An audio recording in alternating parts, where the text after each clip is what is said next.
नमस्ते सदावत्सले मातृभूमि।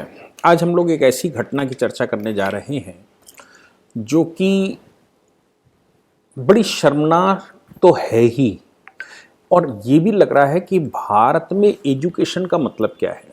क्या भारत में सांस्कृतिक विरासत बिल्कुल ख़त्म हो गई है? क्या हम अंग्रेजी पद्धति पर चलने लगे हैं और पूर्ण रूप से चलने लगे हैं, और सिचुएशन ये आ गई है कि अब हमें इतना भी मैनर नहीं रहा, इतना भी अंदर से संवेदना नहीं है कि किसी पद की गरिमा रखी जाए, न्यायालय की गरिमा रखी जाए, देश की संवैधानिक संस्थाओं की गरिमा रखी जाए। मामला विचित्र है, लेकिन सत्य घटना है, और वो सत्य घटना में इन्वेस्टिगेशन चल ही रहा है। परिणाम क्या होगा ये अभी सामने आएगा। हालांकि पहले मैं ये बताता हूं कि आखिर वो घटना क्या है। केस का नाम है Gopal Krishna and others versus state of Bihar and others. ये केस का नाम है। ऑनरेबल सुप्रीम कोर्ट की 2 जजों की बेंच में इसको लगाया गया है। एसएलपी स्वीकार्य हो गई है, राज्य सरकार को नोटिस हो गया है, और संभवतः कोर्ट को भी नोटिस हुआ होगा जिसका ये मामला है। ये एक पुलिस इंस्पेक्टर हैं गोपाल कृष्ण, और ये बिहार सरकार और अदर्स का मतलब यहां पर मुझे लगता है कोर्ट होगा। इनके खिलाफ ये कोर्ट में आए हैं। अब इनकी जो स्टोरी है उसको समझने की कोशिश करते हैं कि आखिर वो स्टोरी क्या है, ये क्यों इंस्पेक्टर साहब चले आए। हुआ ये, इनका एलिगेशन है। इनका एलिगेशन ये है कि मैं इंस्पेक्टर था, एक कोई श्रीमान जी और उनकी श्रीमती जी वो हमसे मेरे ऊपर दबाव बना रही थी किसी मामले में, और उस दबाव को मैंने चूंकि स्वीकार नहीं किया तो एडीजे की एक अदालत में, मैं नाम उनका नहीं बताऊंगा, एडीजे की एक अदालत में पटना में वो उनको बुलाया गया, इंस्पेक्टर को बुलाया गया। इंस्पेक्टर पहले लगातार अवॉइड करता रहा कि मैं नहीं जाता अदालत में, और जज साहब की अदालत में नहीं जाना। लेकिन उनका कहना है बहुत सारी कॉल्स हमारे पास आ गई, बहुत बार जज साहब ने बुला लिया, तो मैं मजबूर हो गया, मैं वहाँ गया। चैम्बर में बात हो रही थी तो वहाँ पर पहले से कुछ लोग बैठे हुए थे। जज साहब ने मुझे इंसल्ट करना शुरू कर दिया, उस मामले को लेकर मेरे खिलाफ उल्टे सीधे बयान देने शुरू कर दिए।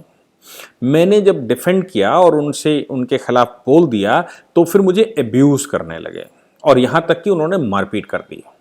वहाँ बैठे लोगों ने उनको, इंस्पेक्टर का कहना है कि वहाँ बैठे लोगों ने मेरे ऊपर मारपीट कर दी, और मारपीट इस लेवल की कर दी कि साहब मैं भागकर छुपकर बाथरूम में चला गया, और मेरी जो और दूसरे साथी आए उनके खिलाफ भी मारपीट कर दी, वो भी किसी तरह से जान बचाए। जब ये सब कुछ हो गया तो उसके बाद ये साहब अपने पुलिस स्टेशन चले आए। जज साहब ने एक मुकदमा दर्ज करवा दिया। मुकदमा जो दर्ज हुआ इंस्पेक्टर के खिलाफ कि इंस्पेक्टर ने मारपीट की है कोर्ट में, तो इनका कहना है कि मार भी हमने खाई और मुकदमा भी मेरे खिलाफ हुआ। लेकिन हकीकत यह है कि मुकदमा जज साहब ने लिखवाया, इन्होंने कोर्ट के अंदर मारपीट की कोई एफआईआर, चूंकि ये थानेदार थे, ये चाहते तो वहां से निकल कर आए थे, और आते ही पुलिस स्टेशन में, अगर ये इनका कहना है कि मैंने मार खाई है, तो आते ही पुलिस स्टेशन में एक मुकदमा दाखिल करते, कम से कम अपना बयान तो रिकॉर्ड करते कि साहब ये हुआ है। और जो भी इनके साथ कोई अर्दली गया होगा, क्योंकि इंस्पेक्टर अगर गया, मतलब एसएचओ अगर गया है तो अकेला नहीं गया होगा, कोई ना कोई अर्दली साथ में गया होगा, पैरोकार होगा। कुल मिलाकर हर थाने का अपना पैरोकार होता है कोर्ट में, तो पैरोकार होगा, पैरोकार के साथ गए होंगे। अगर ये अकेले भी गए तो भी मारपीट करके आए। इन्होंने कहा मेरी वर्दी फाड़ दी गई, इन्होंने कहा कि मुझे बहुत पीटा गया, और ये मतलब इनके ब्लड आ गया, ये बाथरूम में किसी तरह से छुपकर इन्होंने जान बचाई।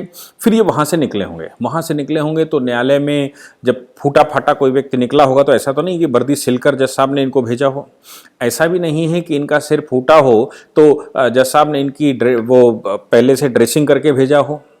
लेकिन इनका कहना है कि मैं वहाँ से आया और सीधे पुलिस स्टेशन आ गया, जज साहब ने मेरे खिलाफ उल्टा मुकदमा लिखवा दिया, मैं पिटा भी और मेरे खिलाफ मुकदमा भी लिखवा दिया, और उस मुकदमे में मेरी गिरफ्तारी हो गई। नवंबर 2021 का मामला है, और 18 नवंबर 2021 का जज साहब ने एफआईआर तुरंत लिखवा दी, मुकदमा तुरंत लिखवा दिया, गिरफ्तारी, और ये जब मुकदमा लिख गया तो उसके कुछ समय बाद इनकी गिरफ्तारी हुई। तो ये इन्होंने कुछ नहीं किया, बड़े सीधे साधे बेचारे सभ्य सज्जन इंसान थे और इतने सज्जन थे कि इन्होंने कहा कि जज साहब बड़ी बड़ी गरिमा की बात है, कुछ मारपीट दिया उन्होंने और सर्वियर फूट गया और कपड़े फट गए, कोई ऐसी विशेष बात नहीं है, ऐसा इनके विचार मन में आया। तभी इन्होंने मुकदमा नहीं लिखवाया हुआ, तभी आला अधिकारियों को खबर नहीं दी, कुछ नहीं किया। इनकी गिरफ्तारी हो गई। गिरफ्तारी के बाद जून 2022 में इनकी बेल हो गई। अब जून 2022 में जब बेल हुई तो इन्होंने अपने आप को, चूंकि 6 महीने जेल में रहे, लगभग 6-7 महीने जेल में रहे होंगे, मतलब नौकरी पर भी बनाई होगी, इंस्पेक्टरी पर बनाई होगी, एसएचओगिरी पर बनाई होगी। इन्होंने वापस बाहर निकलकर जज साहब के खिलाफ एफआईआर लिखवा दी। जज साहब के खिलाफ जो एफआईआर हुई वो मामला हाई कोर्ट पहुंच गया। हाई कोर्ट ने जज साहब, मतलब इनके खिलाफ जब मुकदमा चल रहा था, हाई कोर्ट पहुंचा मामला कि भाई एफआईआर हो गई, पुलिस ने कर दी, उसको क्वैश किया जाए, तो फिर राज्य सरकार को नोटिस कर दिया। बिहार हाई कोर्ट ने या पटना हाई कोर्ट ने जब सरकार को नोटिस किया और सरकार से ये कहा, इनका कहना है कि सरकार से ओरली कहा कि कंटेम्प्ट ऑफ कोर्ट है, जज साहब के खिलाफ बदतमीजी भी हुई और ऊपर से एफआईआर लिख रहे हो, उस पर इन्वेस्टिगेशन चल रहा है, ये चल रहा वो चल रहा, ब्ला ब्ला ब्ला जो भी बताया हो, और कहा कि साथ में आप जज के खिलाफ ही एफआईआर लिख रहे हो। राज्य सरकार ने कुछ समय लेते हुए मामले को रफा दफा कर दिया, इनका कहना है। और ये कहते हैं कि राज्य सरकार ने मेरे खिलाफ, मतलब वो जो एफआईआर हुई थी उसको क्वैश कर दिया और कहा कि ये मिस्टेक ऑफ फैक्ट्स है, मतलब हमसे गलती हो गई और गलत तरीके से ये लिख दी गई, ये नहीं होना चाहिए, तो क्वेश्चन हो गई। अब उस क्वेश्चन में इनका कहना है कि राज्य सरकार को कंटेम्प्ट ऑफ कोर्ट के लिए हड़काया धमकाया गया और चूंकि राज्य सरकार को प्रेशर में ले लिया गया कि कंटेम्प्ट ऑफ कोर्ट कर रही है पुलिस बिहार की, तो फिर राज्य सरकार ने उसी को ध्यान में रखते हुए मेरे खिलाफ, ये जो जज साहब के खिलाफ कार्रवाई कर दी, मतलब जज साहब के खिलाफ कार्रवाई करने से मना कर दिया। अब जाहिर सी बात है, ये बहुत बड़े फंसे हुए फसंतरों वाले इंस्पेक्टर साहब हैं या एसएचओ साहब हैं, ये सुप्रीम कोर्ट आए और सुप्रीम कोर्ट के सामने ये अपनी स्टोरी बता रहे हैं और स्टोरी बताते समय कह रहे हैं कि साहब हमको मारा भी गया और हमारे खिलाफ और हमारी एफआईआर भी नहीं लिखी गई, राज्य सरकार ने दबाव में ये कर लिया वो कर लिया, इस पर मुझे न्याय चाहिए। और सुप्रीम कोर्ट ने इनकी पिटीशन को, पहले तो जनरली होता क्या है कि सुप्रीम कोर्ट में जब हम फाइल करते हैं तो फाइलिंग में वो मिसलेनियस डेज में पड़ती है और मिसलेनियस डेज में ये तय होता है कि भाई एक्सेप्ट भी करनी है कि नहीं करनी, कुछ है इसमें जान की नहीं जाने। इनकी बात जब सुन ली गई, सुनने के बाद ऑनरेबल कोर्ट ने उसको स्वीकार कर लिया, रजिस्ट्री को लिख दिया और राज्य सरकार को नोटिस कर दिया और कहा इसको सुनेंगे, मामला क्या है। मुझे लगता है कि हमारे देश में इस तरह की घटनाएं, ऑनरेबल कोर्ट का भी, मतलब जिला जज का भी पोस्ट जो है एडीजी का पोस्ट, वो बड़ी गरिमा में पोस्ट है और इंस्पेक्टर के द्वारा ये दिखाई देता है कि इंस्पेक्टर ने क्यों नहीं एफआईआर लिखी, एसएचओ ने एफआईआर क्यों नहीं लिखी, एसएचओ ने अपनी सर्विस डायरी में क्यों नहीं लिखा, एसएचओ ने अपनी केस डायरी में या जो उनके पास बुक रहती है, डेली डायरी रहती है, उसमें क्यों नहीं लिखा कि वो इतने समय कहाँ थे, क्यों गायब हुए, क्या हुआ, ये बहुत सारे प्रश्न। दूसरा कि सीसीटीवी फुटेज हमारे यहाँ अदालतों में सब जगह लगे होते हैं, लगभग सीसीटीवी फुटेज बता रहे होंगे कि वाकई में इनका क्या हुआ, इनकी लड़ाई हुई, सर फूटा, सब कुछ हुआ होगा, इनके कपड़े फाड़े गए, यूनिफॉर्म फाड़ी गई होगी, तो पूरी अदालत में कई सारे गवाह होंगे, बहुत सारे लोगों ने देखा होगा, बहुत सारे पुलिस वालों ने देखा होगा कि भाई इनके कपड़े फटे हुए हैं, मारपीट करके आए हैं, सिर फटा हुआ पाए हैं।